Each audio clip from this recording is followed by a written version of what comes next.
tubadde wano oba tuli wano ku Hotel Africana nga tugamba omulamu omukulu ogutulese wano kwe kuzzaawo kye bayita rehabilitation and rehabilitation services mu malwaliro, mu masomero ne mu ministries endala. Kubanga olwaleero omuntu bw'aba aliko obulemu, nze olwaleero obulemu bwe nnina ne bannaffe bwe tulina tekitegeeza nti tuli balwadde. Nedda, tulina bubeezi bulemu obwetaaga okufuna ebituyamba okubeezaawo obulamu.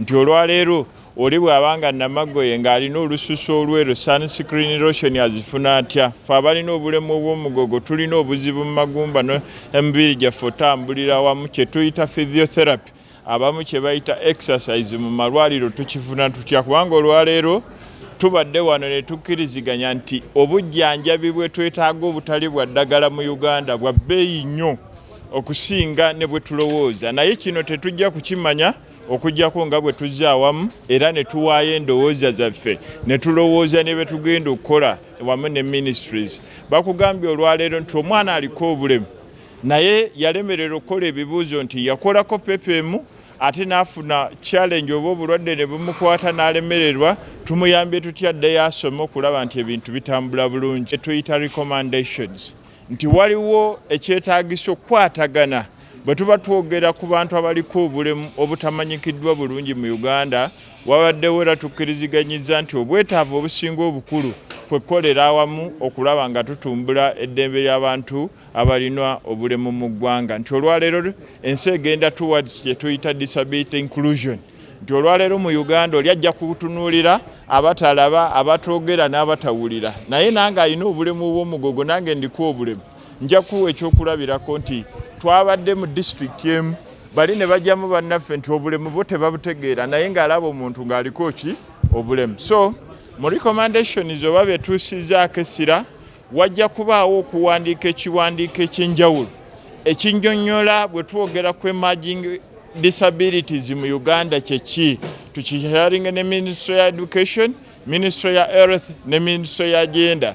Then ekirala boogedde era ne bakkaanya nti waliwo obwetaavu obw'okutumbula ensonga z'abantu abaliko obulemu mu ggwanga, naye tukkiriziganyizza kye tuyita intersectorial approach. Buli sekita okugireeta ku board tube nga tuwandiika, tube nga tukwatagana. Era olwaleero tukkiriziganyizza nti wajja kubaawo tujja kutuula ngaffe tuwandiike ekiwandiiko eky'enjawulo kye tugenda osharinga ne bannaffe, era muffe mujja kubaamu komiti ekola follow up. Education etuusewa, gender etuusewa, health etuusewa, then ntutunulire n'ebitongole ebirala, then n'okulaba nti abazadde n'abantu abakuuma abantu abaliko obulemu ne bannaffe abatuyambako ze tuyita NGOs tutambudde tutya okulaba ng'ensonga z'abantu abaliko obulemu tezireka buli omu mabega wabula okugenda mu maaso ng'ekitole mu ggwanga. I work for NUDIPO as a program coordinator. I coordinate economic empowerment program. NUDIPO is an umbrella organization of persons with disabilities in Uganda that encompasses all disabilities in Uganda. Regarding this symposium, this is a symposium that has been organized by Emerging Disabilities to do an advocacy on a rehabilitation and rehabilitation services in Uganda. We do have a big challenge as persons with disabilities in Uganda. We do not have access to most of the rehabilitation services in the country. Most of these services are centered at the regional level, at the regional referral hospitals, whereas persons with disabilities are in the community, very far in the community. And even those accessing services in the regional hospitals, they do not have all the requisite services, they do not have the personnel, they do not have the equipment, they are not functional, they are under budgeted. So when you go to the referral hospital, you may not access the services you may require. You sometimes have to go to a private orthopedic workshop in order to access the service. So the biggest challenge is that the services would be there, but they are underfunded. There are no professionals to undertake to counsel and receive the people with disabilities, and then also accessibility itself. As a person with disabilities, we need services that are accessible to us. When you go to the center, Is it accessible to a person with a physical disability? What about the service itself? Are people there able to speak to persons with hearing impairment? For example, a person with a hearing impairment has gone for a rehabilitation service, but unfortunately there is nobody in the center who can speak to the person, and the person gets back without being attended. A person who's on a wheelchair, we need wheelchairs, but wheelchairs we get from NGOs and other private services, but the government itself is not able to afford. Crutches, walking sticks like this, they have to be imported from outside, and sometimes they are charged, and they are very expensive for a very poor person with disability to afford. Most parents would wish to have these services, would wish to have accessibility assistive devices for their children, but the challenge that is there is that they are too expensive that they cannot be able to afford them. So we resort, many children don't go to school, not because they don't want to go to school, but because they are not able to get a wheelchair that can take a child to school, because you cannot keep on carrying a child on your back every day, and as he grows, the weight also increases. So that is the key challenge, and we are asking government to allocate more resources to disability division in the health, at least to try to re-operationalize the rehabilitation centers, to equip them, train more health workers to deal with disability, train more surgeons, more orthopedic personnel, so that when persons with disabilities come, they are able to be attended and they get the service. Ekyatulese wano is advocacy for habilitation and rehabilitation.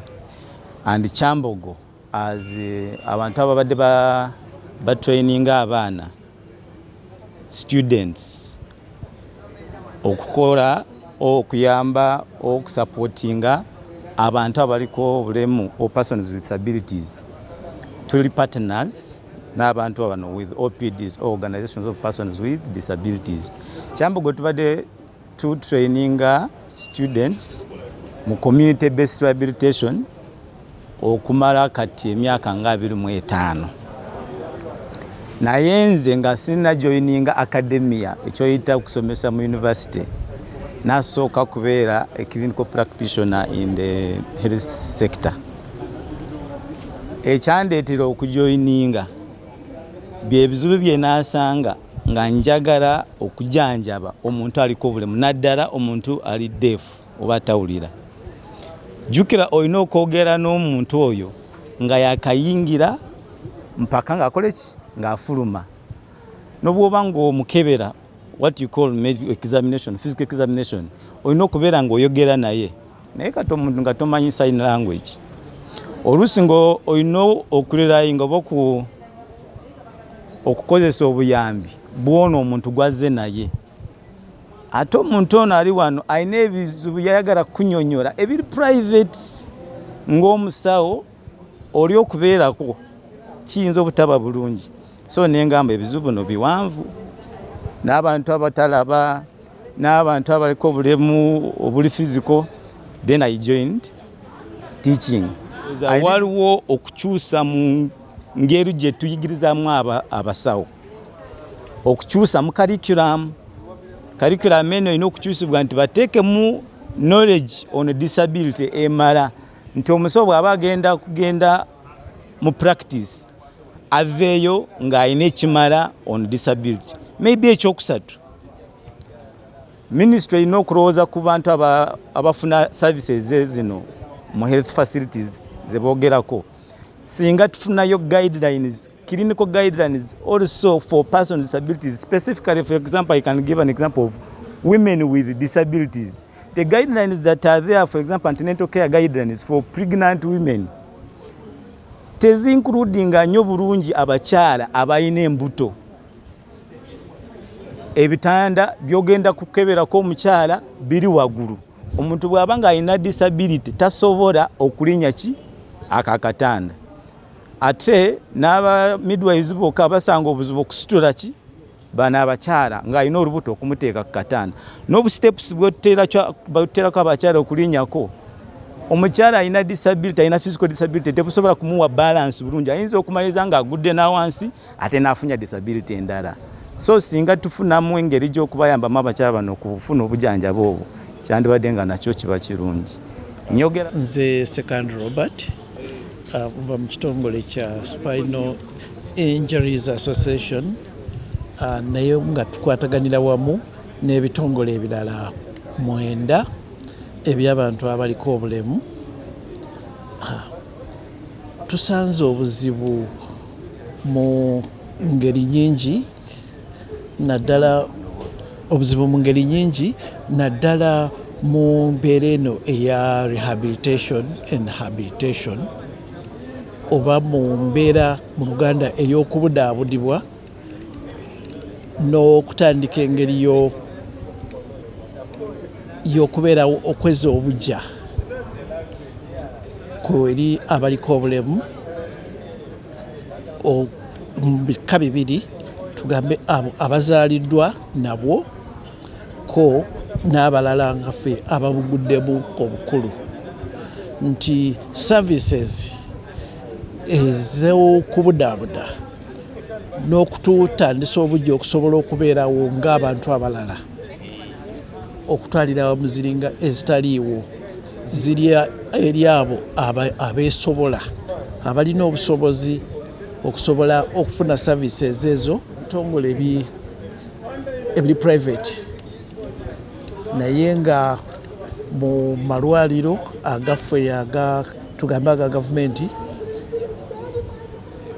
anti ebitongole weebiri ebiri established nti no ebyandikoze ku mbeera eyo naye nga tebikola, anti n'okubituukako bangi empeereza eyo naddala bannaffe abali ebweru w'ebibuga tebalina we bayinza kugisanga.